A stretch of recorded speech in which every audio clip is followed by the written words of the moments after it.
네, 오늘 예배 5월 3일 예배 꽃들과 함께 찬양하시면서 함께 예배로 나갑니다.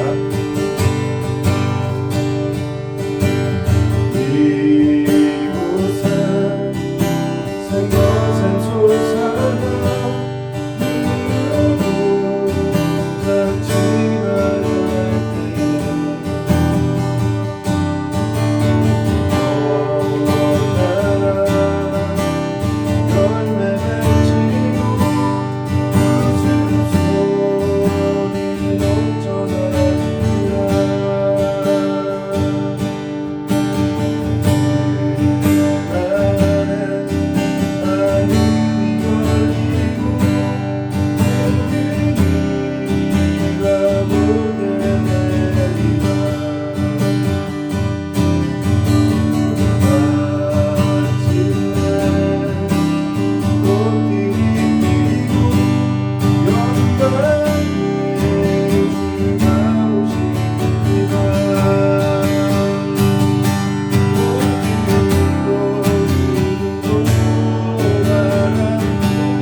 내가 여호와께 간구하매 내게 응답하시고 내 모든 두려움에서 나를 건지셨도다. 그들이 주를 앙망하고 광채를 내었으니 그들의 얼굴은 부끄럽지 아니하리로다. 이 공고한 자가 부르짖음에 여호와께서 들으시고 그의 모든 환난에서 구원하셨도다. 여호와의 천사가 주를 경외하는 자를 둘러 진치고 그들을 건지시는도다. 너희는 여호와의 선하심을 맛보아 알지어다. 그에게 피하는 자는 복이 있도다. 아멘.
기도하시겠습니다. 감사합니다.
자, 171장 함께 찬양하시면서 준비하신 분을 정말 돌려드립니다.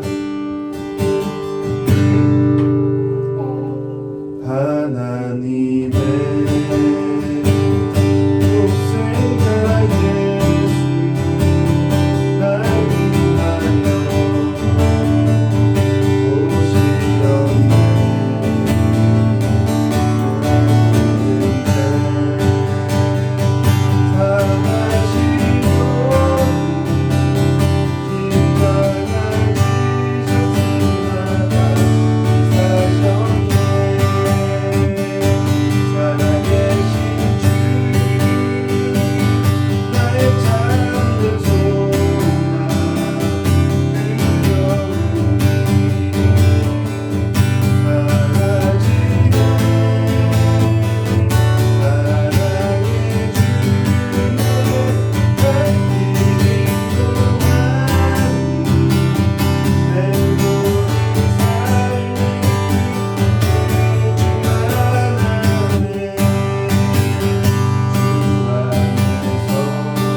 위하여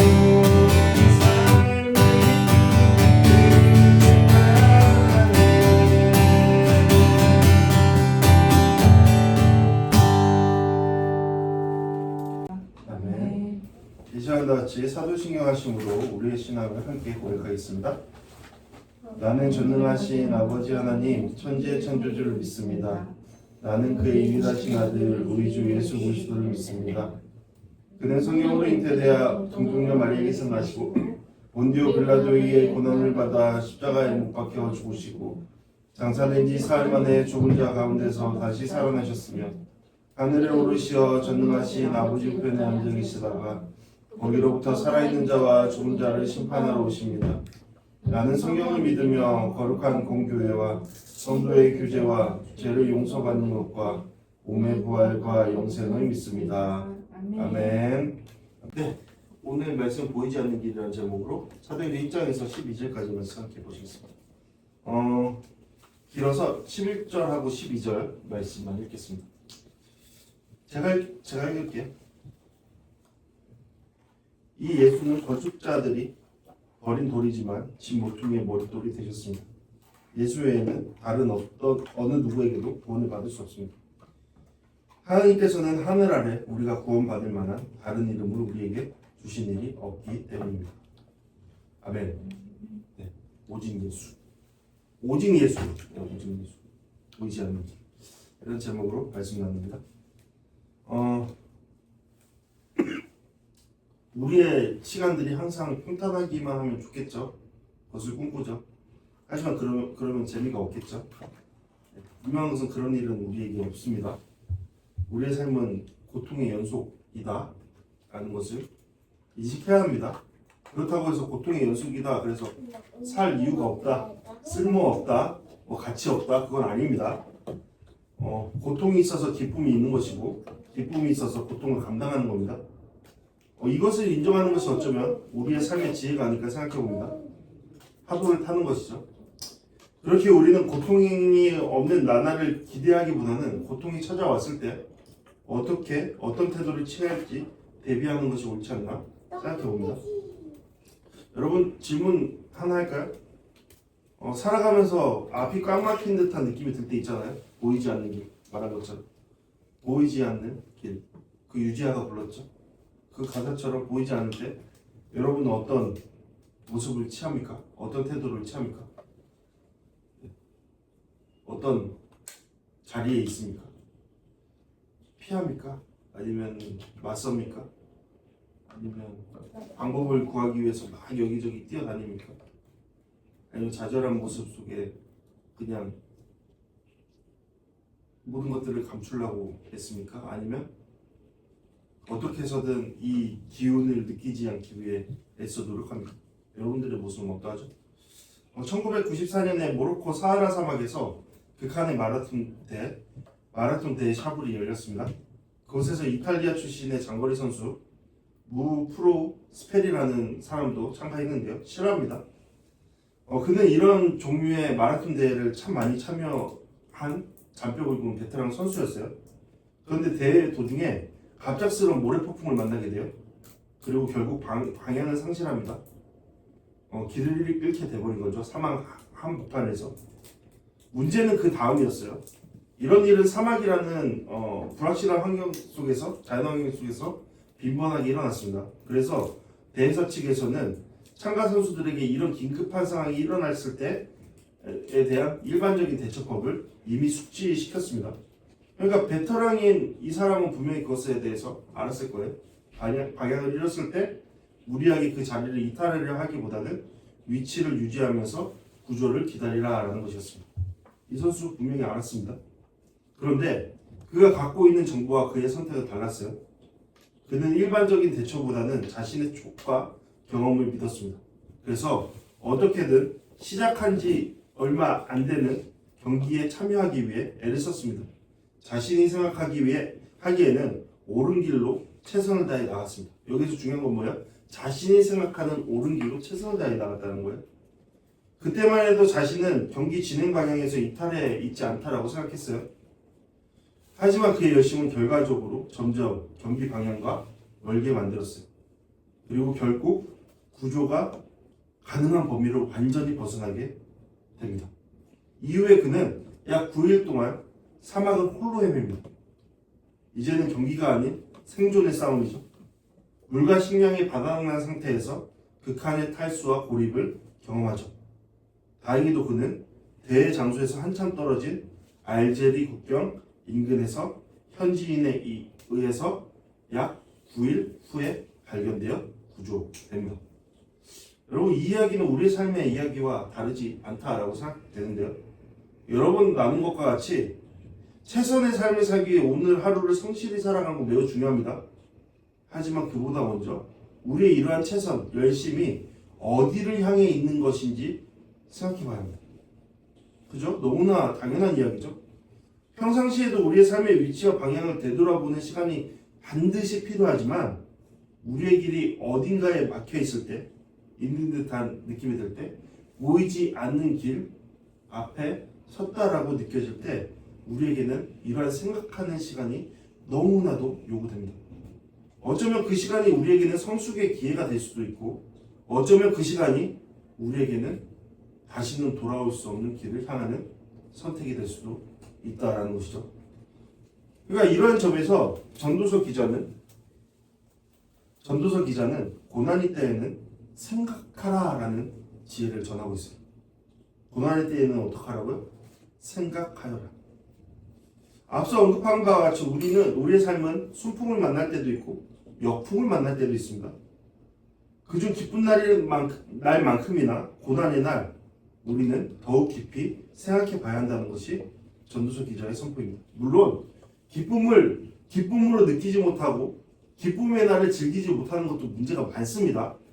네, 앞서 그 어린이날 이야기하면서 우리가 기쁨의 날을 잘 지키는 것 또한 훈련해야 된다라고 말한 그것도 기억해야 합니다. 하지만 그것 못지않게 고난의 날 우리가 어떻게 해야 할지 생각해 보는 것 매우 중요합니다. 어떻게 해야 된다고요? 생각해야 합니다. 더 나아가라. 상황을 모면하기 위해 애써라 라고 성경은 말하지 않죠? 요즘과 같이 중압감과 트라우마와 스트레스를 올바로 대처하고 그것을 줄이며 관리하라 라고 말하고 있지 않습니다. 어떻게 말하고 있어요? 생각하라 라고 하고 있죠. 그렇다면 무엇을 생각하라는 겁니까? 네.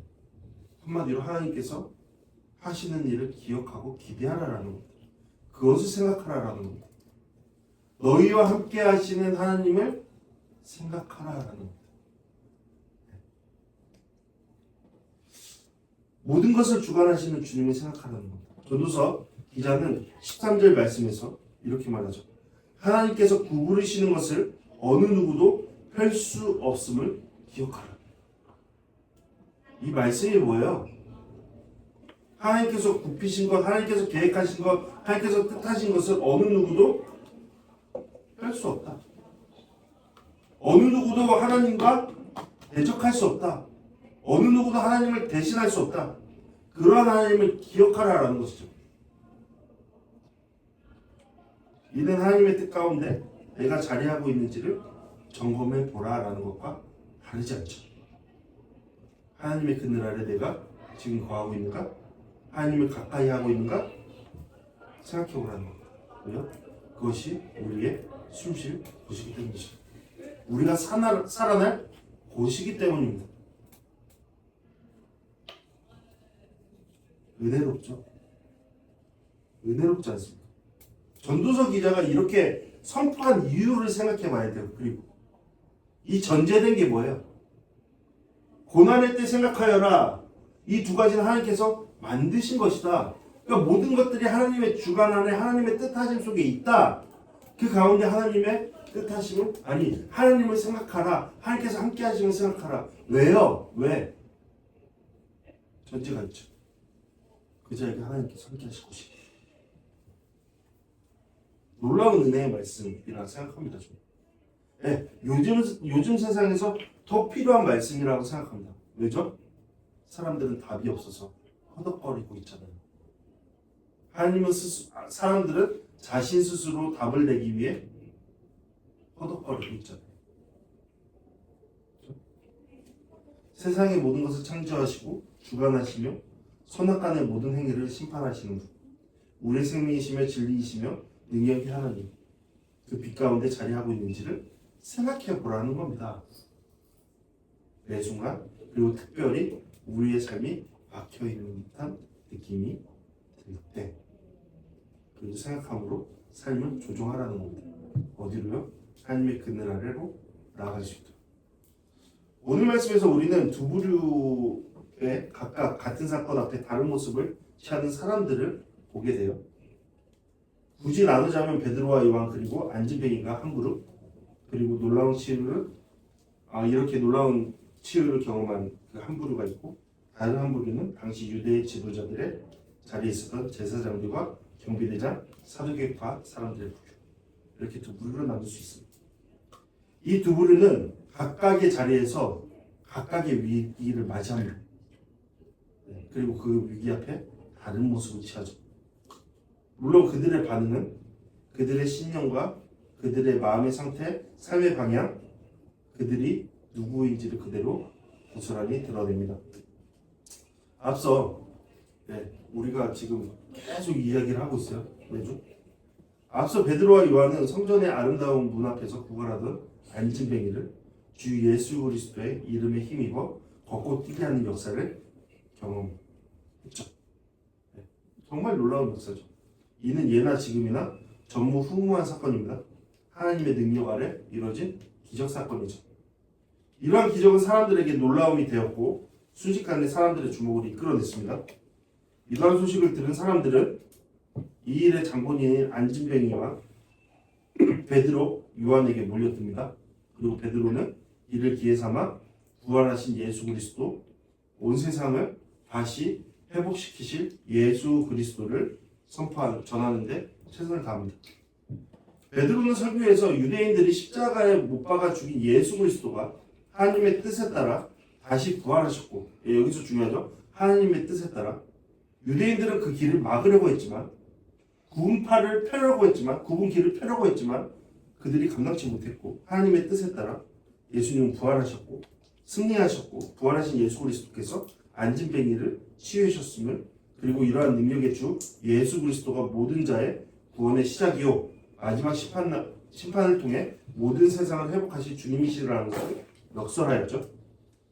이는 하나님의 말씀 곧 성경에 예언된 말씀의 성취이며 동시에 온 세상이 마주할 진리라는 것을 소리치며 외친 내용이었습니다. 그죠? 그리고 오늘 말씀 1절에서 이렇게 시작하고 있죠. 베드로와 요한이 사람들에게 말하고 있는데 계속 설교를 하고 있습니다. 그런데 제사장들과 성전 경비대장과 사두개파 사람들이 나타났습니다. 여기서 알 수 있는 건 뭐예요? 베드로가 앞서서 나서서 설교를 했다면 이제는 옆에 있던 요한도 같이 설교를 했다라는 겁니다. 두 사람이 함께요. 그러니 성경에서 기록된 내용 이상으로 많은 것들을 그 자리에서 선포를 했겠죠. 그래서 저녁이 됐겠죠. 왜요? 이 두 사람이 처음에 성전 밀문에 갔을 때가 오후 3시경이었기 때문에 저녁이 된 겁니다. 그런데 이 두 사람의 이러한 열심이 누군가에게는 굉장히 거슬리는 것이 되었죠. 누구입니까? 성경을 보면 그 자리에 모인 사람들, 곧 갑작스럽게 온 사람들, 제사장들과 성전 경비대장, 그리고 사두개파 사람들이 바로 그들이었습니다. 이들은 당시 유대 사회에서 상위 계층을 형성한 사람들로 성전과 종교 그리고 정치 권력을 함께 쥐고 있던 자들이었습니다. 이것을 좀 더 구체적으로 살펴볼까요? 엘리트 집단이었죠. 먼저 제사장들은 성전에서 이루어지는 모든 종교 의식을 담당했던 자들입니다. 그래서 이스라엘 백성들 가운데 종교적 권위를 대표하는 자들이었죠. 최고위층이었습니다. 그 중심에는 우리가 잘 아는 대제사장들이 있었는데 복음서에서 들어봤을 안나스와 가야바가 그 당시에 대제사장이었습니다. 사실 가야바가 당시에 제사장이었는데 그 가야바의 장인 어른이었던 이 안나스가 뒤에서 이제 다 조종했던 것이죠. 그래서 사람들 인식 속에는 안나스와 가야바가 대제사장이었다라고 인식이 있었던 겁니다. 권력자들이었죠. 이들은 어떤 자들이었습니까? 근데 바로 예수님을 고발하고 빌라도 총독을 압박하여서 결국 십자가 처형을 이르게 했던 인물들입니다. 그러니까 조짐이 보이잖아요, 계속. 또한 나타나 있는 성전 경비대장은 단순히 우리가 생각하는 것처럼 성전을 치안을 이렇게 관리하는 자가 아니었어요. 이 사람은 그러니까 말로 하면은 서열 2위 정도 되는 권력자였던 것이죠. 그러니까 성전의 질서와 치안을 책임지는 최고급 공직자였던 겁니다. 마지막으로 사두개파 사람들도 대단한 위치에 놓여 있던 사람들입니다. 이 사람들은 유대교 내의 한 종파를 이루면서 우리 많이 들어봤잖아요. 사두개파, 바리새파, 그죠? 사두개파 사람들은 당시 유대교 내 한 종파를 이루면서 정치와 권력을 함께 장악하고 있던 집단이었어요. 그들은 로마 제국과 협력 관계, 당시 로마 제국의 속국이었잖아요. 제국과 협력 관계를 유지하면서 자신들의 기득권을 지키는데 매우 적극적이었습니다. 사회적으로도 영향력이 큰 상류층에 속해 있었습니다. 그러니까 이 나타난 세 부류는 뭐예요? 한 공통점이 뭐예요? 단순한 군중이 아니라 종교와 정치 그리고 권력을 대표하는 당시의 상류층, 지도층에 속한 인물들이었습니다. 이들이 갑작스럽게 등장하죠. 예. 그렇다면 이들이 왜 갑자기 여기에 나타났을까요? 네. 앞전에 베드로의 설교를 듣기 위해 베드로가 요한이 행한 그러한 기적을 보기 위해 그것을 알기 위해 찾아왔을까요? 그렇지 않았죠. 왜 찾아왔어요? 말씀 속에 뭐라고 하고 있어요? 심기가 불편했어요. 분노했던 겁니다. 왜 분노했을까? 그것을 생각해 봐야죠. 분노의 이유는 성경의 기록과 같이 베드로와 요한이 선포하는 설교의 내용 때문이었죠. 앞서 이들은 예수라는 그 이름에 치를 떨면서 어떻게든 그들의 삶 속에서 그 이름을 제거하려고 열심히 다녔습니다. 그들이 이런 목표를 달성했죠. 그들의 입장에서는요. 이를 통해 그들의 힘을 세상에 드러내는 한 사건으로 이 일은 마무리됩니다. 그죠? 그들은 죄 없는 자도 십자가에 처형할 수 있는 그런 권력을 지닌 자다라는 것을 보여줬죠. 그러니까 너희들 아무도 까불지 마. 그런데 그 일이 끝나지 않았죠. 죄 없는 자에게 죄를 덮어씌우고 비참히 짓밟아 씨를 말려버렸는데 그 씨가 어느 순간 자라서 열매를 맺고 있는 순간을 그들이 마주했던 겁니다. 그러니 얼마나 당황스러웠겠어요? 화가 났겠어요? 그들이 분노한 지점은 부활의 주에 대한 베드로의 선포였다기보다는 이 예수를 통해 다시금 새로운 회복의 시대가 온다는 선포였을 거예요. 왜죠? 그것이 그들의 기득권과 대결하기 때문이죠. 예, 여러분 요즘 세상과 다르지 않아요, 그죠? 요즘 세상과 다르지 않다고요. 인간이 자리하는 곳에는 항상 이런 문제가 있습니다. 따라서 그들에게 있어 베드로와 요한의 등장과 안진뱅이의 감출 수 없는 기적 사건 그리고 이어지는 예수 그리스도의 설교는 어떻게든 중단시키고 도려내야 할 악과 같은 것이었습니다. 악의 축이었죠. 그렇지 않는다면 그들에게 엄청난 화로 돌아와서 그들이 가진 기득권을 위협할 만한 후폭풍이 될 게 뻔했습니다. 그래서 그들은 다급하게 그들의 그 자리로 나와서 이 일의 주범인 베드로와 요한 그리고 이 일을 어찌할 바 없이 인정해야만 하는 그 안진뱅이를 어떻게 하려고 애를 쓴 것이죠. 그들을 자신들의 손으로 붙잡아서 감옥에 가둡니다. 여러분 재밌죠? 이 부분도 재밌는 거예요. 여러분 이들이 어떤 자였다고요? 상위층이었다고요. 그들은 누군가를 시켜서 병사든 누군가를 시켜서 그 일을 할 수 있도록 하는 충분한 권력이 있었죠. 그들의 손에 먼지를 묻히지 않아도 됐어요. 근데 어떻게 했죠? 그들은 직접 나와서 그들을 감옥에 가둡니다. 여기서 뭘 느껴져요? 그들의 다급함, 그들의 어떠한 위기감을 볼 수 있죠. 여러분 이 상황은 베드로와 요한에게 굉장히 큰 위기였죠. 왜냐하면 앞서 말했던 것처럼 유대인 중에 최고위층 그것도 앞서서 자신들이 따르는 예수 그리스도를 무참히 짓밟고 십자가형을 치르게 한 장범인들이 그들 앞에서 그들을 끌고 갔기 때문이죠. 대단한 위기죠. 얼마나 무서웠겠습니까? 갑자기 누가 딱 찾아와서 야, 너 일로 와 하고서는 옛날 남산의 그 옷처럼 끌고 가서 신문을 한다. 이런 거 얼마나 살떨리겠습니까? 굉장한 억압과 위협이었죠. 그런데 여러분 생각해보면 당시 베드로와 요한을 잡아간 자들에게는 더 큰 위협인 것처럼 보여져. 위기인 것처럼 보여져. 그러니까 어떻게든 그들이 이 위기를 어떻게든 해결하기 위해서 지금 이렇게 서두르는 것이죠. 그들이 감당할 수 없는 어떠한 힘이 그 자리에 작용하고 있음을 그들은 분명히 짐작 느끼고 있었을 거예요. 뭔가 큰일이 일어나고 있고. 그래서 이렇게 움직이겠죠. 그들은 분명 하나님이 구부리시는 것을 피려고 애썼습니다.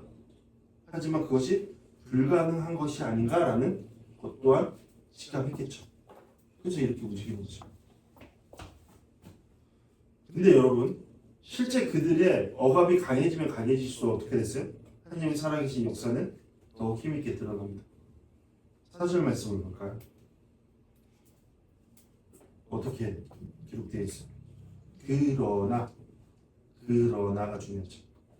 그들은 하나님께서 굽히신 것을 필요했으나 그러나 사도의 말씀을 들은 사람들이 믿게 됐고 그리하여 믿게 된 남자의 수가 5,000명쯤으로 늘어났습니다. 붕이 일어난 것이죠. 그 위기 속에서 이게 읽혀져요, 여러분. 하나님의 일하심과 그것을 계속적으로 대적하고 거부하려는 자들의 싸움이 보이나요? 여기서 다시 한번 생각해 보죠. 그들은 도대체 왜 예수 그리스도를 그토록 미워한 거예요? 기득권이라고 얘기했는데. 그리고 그분을 외치는 자들의 소리를 왜 그토록 경멸한 것이죠? 어떻게든 모든 방법을 동원하여서 그것을 제거하려고 한 것이죠. 왜요? 그들은 물론 자신들이 주장했을 거예요. 이것은 이스라엘의 신앙 그 중심에 있는 성전을 지키기 위한 것이다. 왜요? 예수님이 성전의 시작이 될 것임을 베드로가 계속해서 선포하고 있었기 때문에. 하지만 이는 앞에서 계속 얘기한 것처럼 그들의 기득권에 대한 위협으로 여겼기 때문이죠. 예수님을 왜 죽였어요? 그들의 자리를 전복시킬 만한 존재가 나타나서 죽인 거잖아요. 그죠? 이는 그들이 섬기는 분이 하나님이 아닌 뭐라는 것을 나타내는 거예요. 그들의 기득권, 그들 자신이라는 것을, 자신들의 힘을 보장해 줄 만한 것들, 그러한 권력과 부에 있었음을 보여주는 것이죠. 이것이 위기 속에서 나타난 이들의 진면목이에요. 진짜 그들이에요. 그러니까 위기는 우리가 누구인지를 보여주죠. 그들의 방향은 어디예요? 하나님과 한참 떨어져 있는 곳이죠. 그들이 만약 하나님과 가까운 곳에 있었다면, 아니 멀리 떨어져 있어도 잠시 멈춰서 아까 말씀처럼 생각만 할 수 있었다면 이렇게 행동하지 않았을 거예요. 근데 그들의 행위 속에 생각함이 있습니까? 아니죠. 그들의 행위 속에는 그저 자신들의 느낌만 있어요. 감정만 있어요. 분노만 있어요. 생각하지 않습니다. 그들은 계속해서 자신들이 생각하는 옳은 길로 나가요. 행해 나가요. 원하는 옳다고 하는 곳으로요. 돌아설 수 있는 시간이 있었죠. 이 위기가 그들에게 돌아설 수 있는 기회였어요. 하지만 그것을 무시하고 가버리죠. 여러분, 이것은 뭐예요? 영적인 싸움이죠. 영적인 싸움입니다. 영적인 싸움. 그들은 그들의 왕자에서 내려오지 않겠다고 발악하는 거예요. 내가 왕으로 있는 이 자리에서 나는 내려오지 않겠다. 새로운 왕의 출현을 나는 거부한다. 이해되세요? 진정한 왕이 되셔야 할 예수 그리스도의 자리하심을 거부하는 거예요, 계속. 우리에게도 이런 일이 벌어지죠.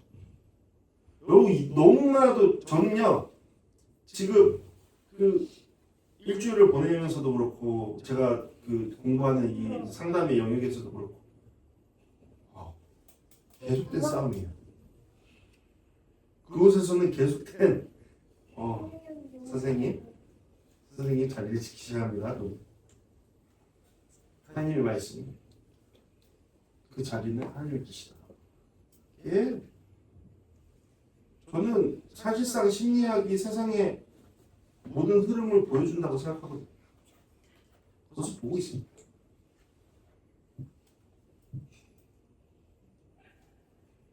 끊임없는 자기 주장, 위기 속에서 더욱 견고해지는 강박한 모습, 이들의 모습이었는데요. 그것이 우리의 모습은 아니지. 생각해봐야죠. 이런 모습을 취하는 것은 그들이 우매한 까닭이에요. 우매하다, 지혜롭다의 반대말입니다. 여기서 우는 어리석다라는 뜻이고 매는 어둡다라는 뜻이에요. 우매, 기억하세요. 여기는 없어요. 우매. 그러니 어리석은 뭐예요? 어둠입니다. 곧 빛이 없는 상태입니다. 그런데 중요한 건 뭐예요? 우매한 자가 더욱더 우매하기를 선택한다라는 거예요. 왜요? 요한복음 말씀을 보세요. 그들이 빛을 사랑하지 않기 때문이죠. 요한복음 말씀과 같이 자신의 행위가 드러날 것이 뻔했던 것이죠. 그들의 삶이 예수 그리스도의 진리로 인해 전복될 것이 뻔했기 때문이죠. 왕자 싸움이죠. 영적인 싸움입니다, 여러분. 우리의 삶은 영적인 싸움이에요. 그렇죠? 이걸 놓치면 안 돼요. 어렵지 않죠. 그들이 자신의 것이라고 주장했던 그것이 하나님의 것임을 알 때 그들이 주장하던 삶의 모든 방향은 달라질 것이 뻔한 것이죠. 어쩌면 그들이 진정으로 싫어했던 것이 그것이 아니었을까 생각하게 돼요. 우리처럼 말이죠. 내 삶이 내 마음대로가 아니라 하나님의 뜻대로 움직일까 하는 두려움 말이죠. 대부분 여기에서 돌아서죠. 아니요, 접근도 안 하죠. 그것이 우리의 신앙의 실상이죠. 대부분 이것조차 생각하지 않습니다. 성경 곳곳에서 계속적으로 선포하고 있는데도 이것을 보지 않고 내 식으로 성경을 해석하고 내 식으로 기도하고 내 식으로 신앙이라고 말합니다. 그것을 믿음이라고. 하지만 성경은 뭐라고 얘기해요? 계속해서. 여러분, 우리가 곳곳에서 확인하는 바가 뭐예요? 하나님이 왕이시다. 너희는 그러한 하나님을 왕으로 모시고 하나님의 주인 되심을 인정하고 너희 인생을 주님 앞에 올려드려라. 그분을 따라 행해라. 그거죠. 다른 말 하면 안 된다는 겁니다. 자, 그렇다면 이들과 달리 기득권을 위해서 하나님을 멀리하려는 그러한 삶의 자리로 나갔던 이들과 달리 베드로와 요한은 어떻게 했죠? 위기에 처했죠. 그들은 어떻게 했어요? 점점 더 빛을 향해 나갔죠. 그렇죠? 그러나 진리를 따라 사는 사람은 빛으로 나옵니다. 빛으로 나오죠. 왜요? 말씀과 같이 자신들의 지금이 하나님 안에서 이루어져 가고 있고 그것을 그러한 과정을 통해 하나님의 일하심을 나타내는 것이죠. 이것이 우리의 방향이죠. 똑같은 위기예요. 똑같은 고통이에요. 그죠? 삶의 고통이죠. 뭔가 맡고 있죠. 방법이 달라요. 반응이 달라요. 베드로와 요한은 그들의 압력에 따라 감옥에 갇히고 그 다음날 유대 지도자들이 신문을 받습니다. 사실상 기울어진 운동장에서의 재판이었죠. 이들은 이미 각정너에 답을 정해놓고 절차만 발부를 했던 거예요. 유대교의 최고 의사결정 기구인 산헤드린 의회에서 이해를 열어서 예수님의 십자가에 못 박았던 그들의 긴박함이 여기에도 있는 거예요. 그죠? 그렇게 빨리 진행했던 거예요. 그림이 좀 맞지 않죠? 여러분, 베드로와 요한은 사실상 그들이 보기에 그다지 주목할 만한 인물들이 아니에요. 그들의 눈에 보일 때는 시골에서 올라온 어떻게 보면 그들끼리 허풍을 떨며 대수롭지 않은 세력을 형성하는 정도로 치부할 수도 있었어요. 그러나 유대 지도자들이 이렇게 다급하게 일을 처리하려고 했던 것에는 분명 그들이 가진 어떤 심정적인 느낌들이 있었겠죠. 불안함이. 어떻게든 초반에 뿌리를 뽑아야 된다라고 생각했던 거예요. 그들은 베드로와 요한을 법정 한가운데 세워놓고 도대체 무슨 권세와 누구의 이름으로 안진뱅이에게 기적을 행사하고 예수 그리스도의 부활을 가르쳤는지 따져 묻습니다. 근데 여러분, 이것이 연장되는 바가 있죠. 예수 그리스도께서 그분의 사역을 행하셨을 때 이들이 똑같이 질문했어요. 너가 무슨 권세로 일을 하는데? 너가 뭔데? 똑같이 질문하고 있는 거죠. 상당히 위협적이고 자존심 상하게 하는 태도. 여러분, 이 자리는 베드로와 요한에게서 굉장히 주눅들게 만드는 환경이었죠. 그러니 앞서 호의적으로 반응하는 사람들에게 선포할 내용과 자세를 지속할 만한 자리는 아니었어요. 그 자리에 두 사람을 제외한 모두가 어떻게 하면 잘못을 찾아낼까? 그래서 이들을 어떻게 하면 잡아둘까? 그 생각을 했던 때였죠. 그런데 놀라운 것은 베드로는 오히려 이 기회를, 이 위협의 순간을, 이 위기의 순간을 기회로 삼고 예수 그리스도를 선포할, 그들을 향해 예수 그리스도를 선포할 기회로 삼고 그런 예수 그리스도를 선포하죠. 베드로는 성령이 충만한 상태로 선포하기를 너희들이 제거하려고 했던 예수 그리스도가 부활하셨고 그분의 뜻과 능력이 바로 이 앉은 뱅이를 걷게 하셨다고 분명히 선포합니다. 그러면서 베드로는 시편 118편 말씀을 인용하여서 비록 너희들이 예수 그리스도를 거부하며 제거하려 하고 던져 버렸으나 하나님께서 그 뜻을 굽히지 않고 그 뜻에 따라서 예수님을 구원의 시작이자 새로운 하나님 나라를 위해 기초돌로 세우셨다라고 선포하고 있죠. 너희들은 하나님의 뜻을 굽히려고 어떻게든 노력했으나 하나님께서 하신 뜻은 굽혀지지 않았다라는 것을 선포하고 있는 것이죠. 그러니까 이 말은 뭐예요? 너희들이 제거한 예수 그리스도 믿어! 그런 거죠.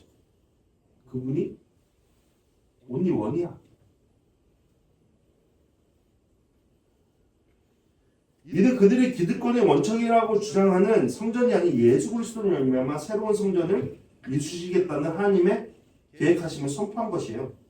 그러니까 이걸 듣는 이 사람들의 입장에서는 어떨까요? 이게 얼마나 열받는 일일까요? 베드로는 그것을 몰랐을까요? 그럼에도 선포하죠. 그것이 누구의 뜻이었기 때문에 성령을 통한 하나님의 뜻이었기 때문에. 베드로는 누구의 말을 하고 있어요? 자신의 말? 그들과 어떻게든 싸우려고 하는 그의 어떠한 분노? 아니죠. 성령. 그의 중심에 자리한 성령을 통해 선포하고 있는 것이죠. 계속 비슷한 얘기를 하고 있죠. 베드로와 요한은 누구를 따르고 있는? 그리고 이 기득권자들은 무엇을 따르고 있는? 그들에게 왕은 누구냐? 그들에게 주인은 누구냐? 섬기는 대상은 누구냐? 그건 계속 얘기하고 있는 것이죠. 자, 베드로는 뭐라고 얘기해요? 오직 예수 다른 이름은 없다라고 얘기하죠. 오직 예수 그분의 근거하여서 우리는 세워질 것이고 우리는 살아날 것이고 우리는 회복될 것이다라고 선포하고 있죠. 오직 예수, 오직 예수, 오직 예수. 베드로는 위기 가운데 무엇을 보고 있는 거예요? 무엇을 말하고 있는 거예요? 오직 예수요. 우리가 자리할 것은 무엇이다? 우리 멈춰서서 생각할 것은 무엇이다? 오직 예수. 하나님을 가까이 하라. 그럼 하나님께서 너희 가운데 가까이 하시리라. 아멘. 네? 그걸 선포하고 있는 거죠. 그걸 느끼고 있는 거죠. 그걸 경험하고 있는 거죠. 여러분, 이 자리에서 이것을 선포하고 있는 베드로의 마음이 어땠을까요?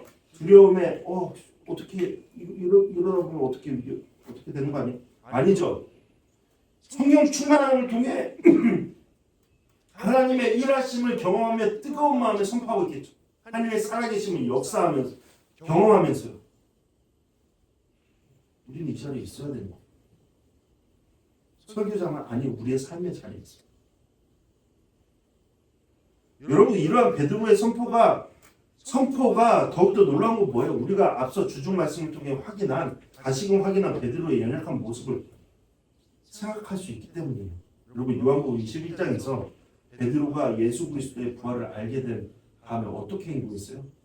우리가 아는 바와 같이 그 당시에 베드로는 의기소침했어요. 불과 몇 달 전 이야기예요, 여러분. 이게 비록 예수 그리스도의 부활에 대한 놀라운 사실을 알았죠. 하나님의 은혜로 말미암아 예수 그리스도의 찾아오심을 통해서 알았어요. 하지만 이 사실을 알면 알수록 밝혀지는 게 더욱더 드러나는 게 있었어요. 뭐예요? 자신의 연약함이요. 예수님은 잊으실지라도 자신은 그 비참했던 그 자신의 모습을 잊을 수 없는 거예요. 그 죄책감을 잊을 수 없는 거예요. 자신했던 것을 위협 속에서 철저히 무너지는 그러한 경험들. 그는 잊을 수 없는 거예요. 그래서 베드로는 예수님의 부활 이후 이전의 자신의 모습. 그러니까 예수님께서 제자로 부르시기 전에 그 모습으로 돌아가는 것을 선택한 거예요. 나는 그럴 만한 자격이 없어. 나는 그럴 만한 능력이 없어.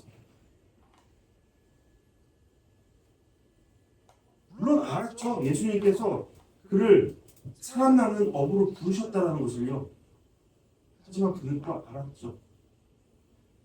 이 일에 대해 자격이 없어. 그런데 분명한 사실은 뭐예요? 그는 이제는 이전의 자리로 돌아갈 수 없다는 것을 알아야 된다는 것이죠. 이제는 자기 마음대로 살 수 없는 존재라는 것을 알아야 된다는 거예요. 이제는 자신의 목자이시며 주인이시며 아버지이신 주님이 그를 붙들고 계심을 알아야 된다는 거예요. 못 돌아가요. 못 돌아간다니까요. 못 돌아가요. 그럴 수 없어요. 한번 돌아가 봐요. 살 수 있는지. 왜 그래요? 주님께서 그의 주인 되시기를 작정하셨기 때문이죠. 주님께서 그의 연약함과 상관없이 그를 택하셨고 그를 통해 주님의 일을 이루시기로 계획하셨기 때문이죠. 그 계획하심이 없었다면 시작도 안 하셨겠죠. 여러분, 근데 베드로의 주님이 우리의 주님 되심을 믿으세요? 우리의 연약함에도 우리의 비참함에도 우리의 계속된 실패에도 주님은 그 자리에 함께 하고 계심을 믿으세요? 우리를 붙드시고 우리의 목자 되시고 우리의 아빠 아버지 되심을 믿으세요? 예수님은 의기소침해 있는 베드로의 자리, 이전의 상태로 퇴보하려는 그의 삶의 자리에 찾아가셔서 그를 다시 일으키시죠. 우리가 다음 주에 이어진 요한복음 말씀을 읽어내요. 그와 함께 동행하시고 그분의 사랑과 의지를 나타내 보이시죠. 내 양을 먹여라. 나 사랑하니 내 양을 먹여라. 말씀하시죠. 사랑을 확증해 주시고 그에게 길을 나타내 보이시죠. 그럴 때 어떻게 해야 되나? 자신의 연약함이 아니라 자신의 죄책함이 아니라 주님을 의존하는 마음으로 주님을 붙들고 나아가시죠. 그것이 바로 오늘 베드로가 그 위협적인 상황 속에서도 주 예수 그리스도의 이름을 선포할 수 있던 능력이었습니다. 자신이 믿는 바 그의 인생의 머릿돌 대신 주 예수 그리스도를 그는 선택하고 선포했던 것이죠. 자, 그렇다면 우리는 어떠하죠? 우리는 위기 속에서 무엇을 봅니까? 끊임없는 나의 욕망, 그 욕망의 바다에서 어떻게든 나 자신의 기득권을 어떻게든 놓치지 않으려는 그 모습, 아니면 나의 절망 속에 찾아오신 주님의 참된 빛에 대한 발견, 그것에 대한 순종. 위기는 우리의 지금의 방향을 보여주지만 동시에 우리가 나아가야 될 방향 또한 선택하도록 하죠. 그럴 때 우리는 어떠한 모습이어야 할까? 시련을 겪지 않으려는 몸부림이 아닌 여전히 그 자리에 함께 하시며 나란히 동행하시는 주님을 기억하는 것이죠. 그리고 그 자리에 함께 하시면서 두려워하지 마. 내가 함께 할 거야. 세상 끝날까지 너랑 같이 있을 거야. 걱정하지 마. 너는 그저 내 곁에 있어. 라고 선포하시는 주님의 음성을 듣는 것이죠. 그것은 우매한 자의 길이 아닌 빛을 택하는 겁니다. 그럴 때 우리는 살아나는 것이죠. 마치 안진뱅이가 주 예수 그리스도의 이름 아래 그 능력 아래 용수철같이 뛰고 걸으며 주님을 찬양했던 것 같이. 자, 결론으로 가죠. 여러분, 주님께서는 우리의 삶을 아시죠? 우리의 삶을 계획하십니다. 인도하십니다. 우리는 알지 못하지만 주님은 다 아십니다. 그리고 주님의 뜻은 선하십니다. 이것을 믿으세요? 수천 번 들었죠? 믿으세요? 진정 믿고 살아가세요? 그렇다면 우리는 우리의 삶에 찾아온 여러 어려움 속에서 주님을 볼 수 있는 믿음을 가져야 합니다. 훈련해야 합니다. 그렇게 선택해야죠.